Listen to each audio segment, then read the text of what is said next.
So I want to talk about energy. That is something I get asked a lot. And from a functional standpoint, it's not just getting through the day. It's not that kind of energy. It's the slow, steady, resilient kind of energy where you wake up and your brain is clear and you don't have an energy crash mid-afternoon, and you still have some energy left at the end of the evening for yourself or your family, your loved ones.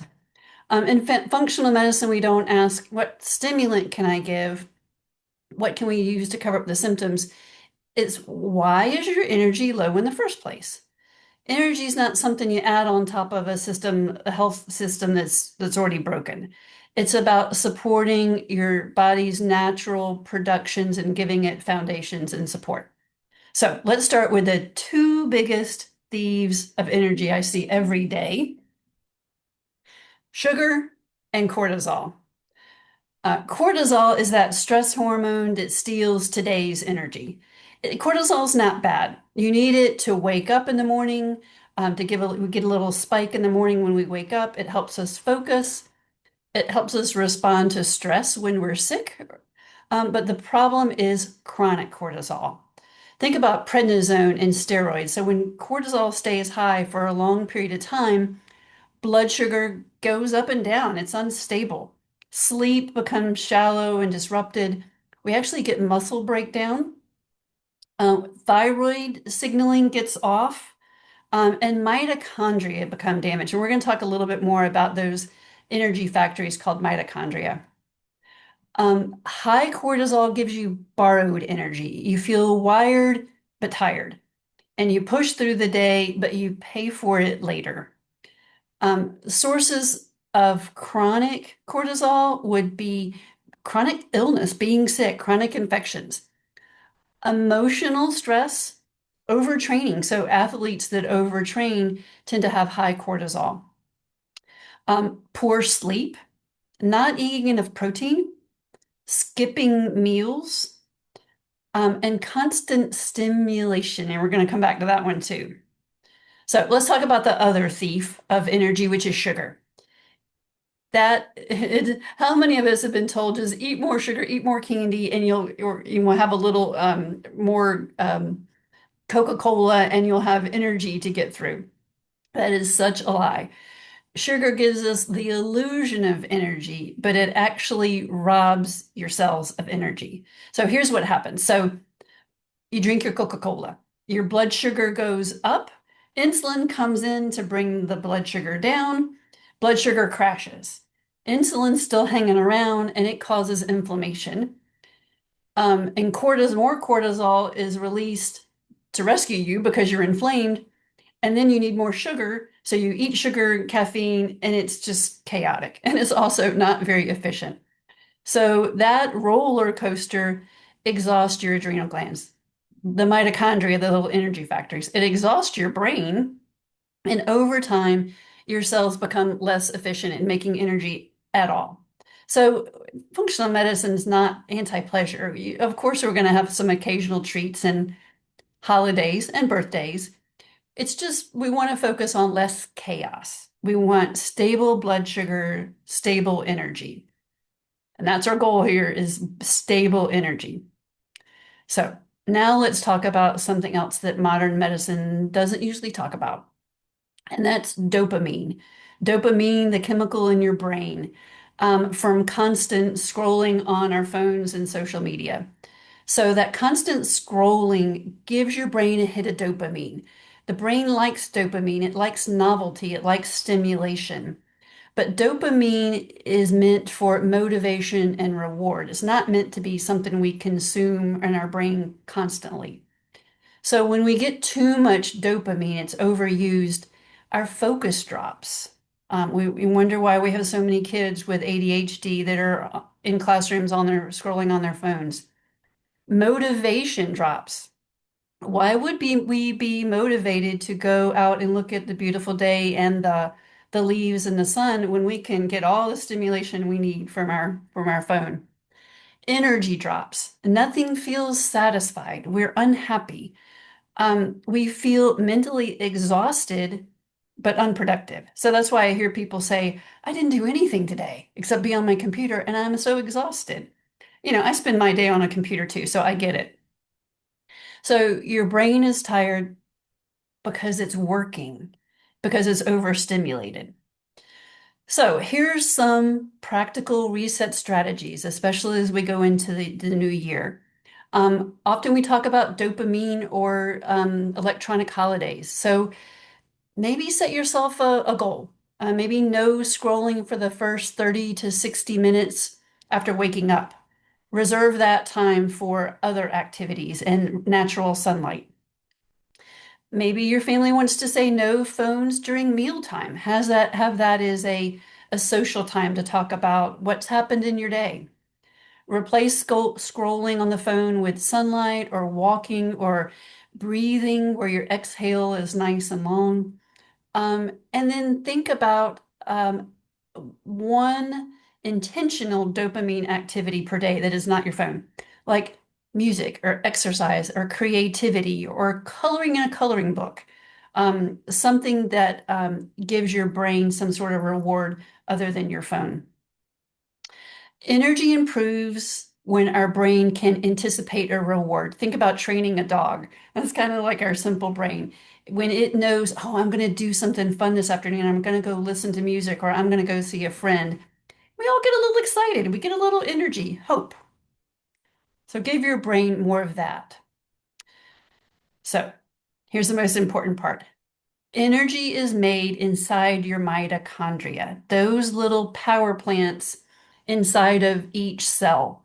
Some parts of our body have more of these little energy factories, like our brain has the most mitochondria.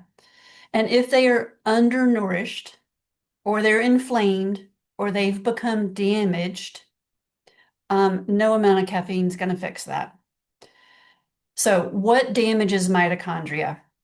Inflammation, infections like COVID, um, Lyme's disease, any kind of chronic sinus infection, tooth infection, not having enough nutrients, toxins, toxins in plastics, our environment, mold toxins. These little mitochondria guys are really sensitive. Sleep, not having enough sleep damages mitochondria. That's the time that they also shut down and they repair. Chronic stress damages mitochondria and the blood sugar swings up and down. They like a nice, consistent energy source. So let's talk about some of the nutrients that those mitochondria need. So think about your mitochondria as an engine. It needs the right fuel, it needs a spark plug, and it needs that spark plug to be clean. So some of the nutrients that we consider for mitochondria are the B vitamins. So frequently we'll have people on a B complex or a multivitamin. Magnesium, we just can't get enough magnesium in our diet. And for mitochondria, they don't particularly care what kind of magnesium, citrate, glycinate. They just want magnesium. They also need CoQ10. And sometimes we need to add CoQ10, especially if we're on medications like statins that decrease our CoQ10. Um, Iron, and iron's kind of a Goldilocks. Too much iron, especially in the wrong place, can be damaging to mitochondria. But if we're anemic and we don't have enough iron, little mitochondria don't work. So we aim for just the right amount, and we do usually monitor iron or even what's the iron that's in your blood cells in our typical labs. So other nutrients that mitochondria need are something called L-carnitine, which think about that as a protein. We can get that from meat, from nuts, from eggs. And then another nutrient is alpha lipoic acid, also very good for the brain. And without these nutrients, the energy production slows down.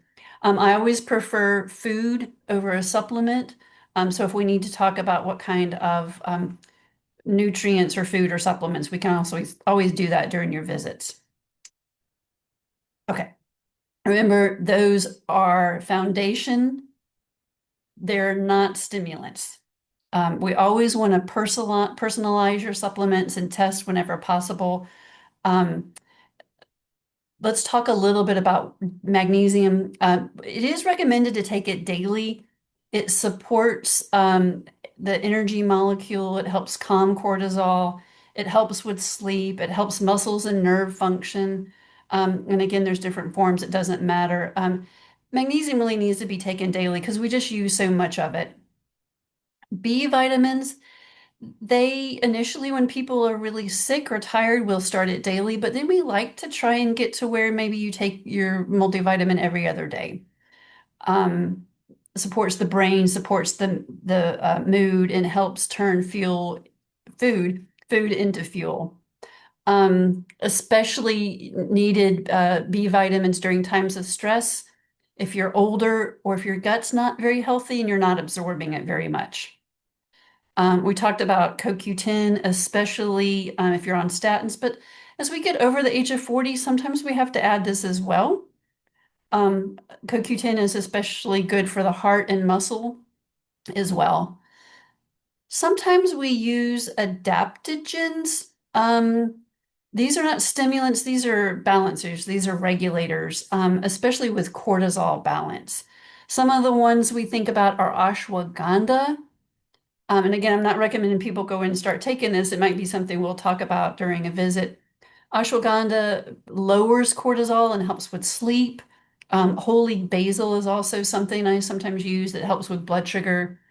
Um, and then the other thing is amino acids, making sure that you're getting enough protein, no matter if you're carnivore, vegan, vegetarian, pescatarian, paying attention to your protein, aiming for about 20 to 30 grams of protein per meal, especially at breakfast. If or whatever your first meal of the day is, if you're doing intermittent fasting, make sure that that first meal has protein um, to for a longer sustained energy. Um, Then I want to talk about things other than supplements to help build energy daily. Morning light, sunlight within the first 30 minutes of waking up is really important for setting your circadian rhythm, for setting your cortisol, because about 30 minutes after we wake up is when we see cortisol going up.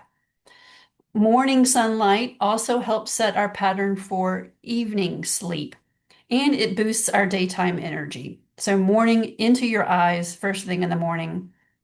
Um, so the other tricks for energy is eating for stability. So protein and fat at breakfast.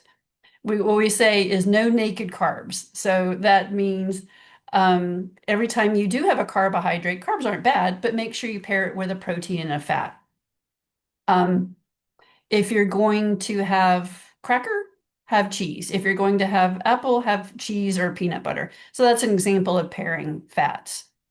And eating, if you're one who is fatigued, is having energy issues, think about eating every 5 to 6 hours, eating regularly. If you're having energy problems, intermittent fasting, which means usually skipping or eating during a shortened window, may be counterproductive at this point. If you're fatigued or sick, intermittent fasting may not work. Movement, but don't overdo it. So walking is a great thing. Overtraining, as we said, raises cortisol. Um, and match your movement to what your capacity is. Stay within your boundaries during these periods of fatigue. Once energy's gotten better, then push it a little bit. Sleep is not negotiable. Sleep is when mitochondria repair. There's no supplement that will replace sleep.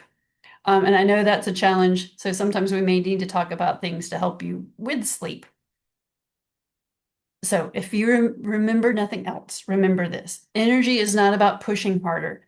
It's about removing what's draining you emotionally or physically and supporting how your body makes energy. When cortisol is balanced and sugar is stable and dopamine is respected and mitochondria are nourished, then energy returns naturally.